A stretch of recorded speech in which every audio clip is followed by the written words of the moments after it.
আসসালামু আলাইকুম। আজকে আমি আপনাদেরকে মাটির চুলায় হাঁসের মাংসের রেসিপি দেখাবো। আমি তেল দিয়েছি, পেঁয়াজ কুচি, পেঁয়াজগুলোকে এখন আমি ভালো করে ভেজে নিব।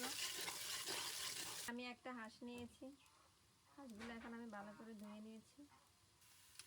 লবণ 1 চামচ, পেঁয়াজগুলো আমি ভেজে নিয়েছি। আদা 2 চামচ, রসুন 2 চামচ,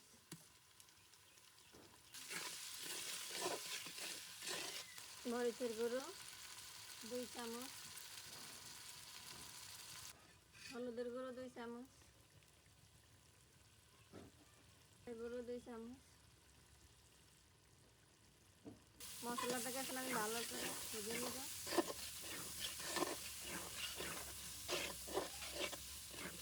এখন অল্প একটু পানি দিব।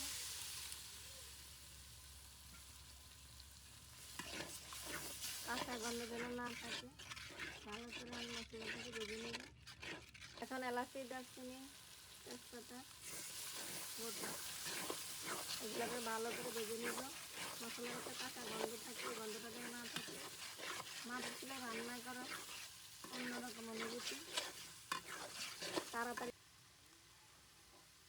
এখন আমি টমেটো, কাঁচামরিচ কুচি দিব।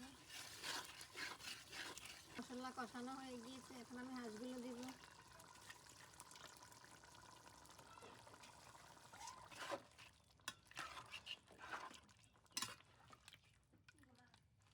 হাঁসগুলোকে এখন ভালো করে কষিয়ে নিব।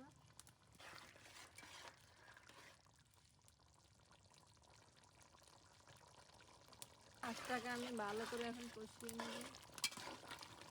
দেখুন কত দ্রুত মাটির চুলে রান্না হয়ে যায়, সুন্দর কালার হয়েছে। ভালো করে কষালে এখন ধরে তেল বেশি উঠবে। দেখেন হাঁসগুলো কষানো হয়ে গিয়েছে, এখন উপরে তেল বেশি উঠছে। এখন পানি দিব।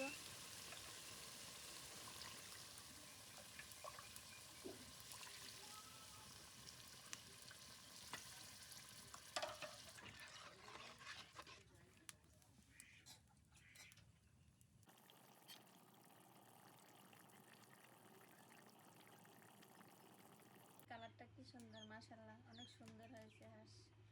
এবার আপনারা সবাই রান্না করে খাবেন। আসসালামু আলাইকুম।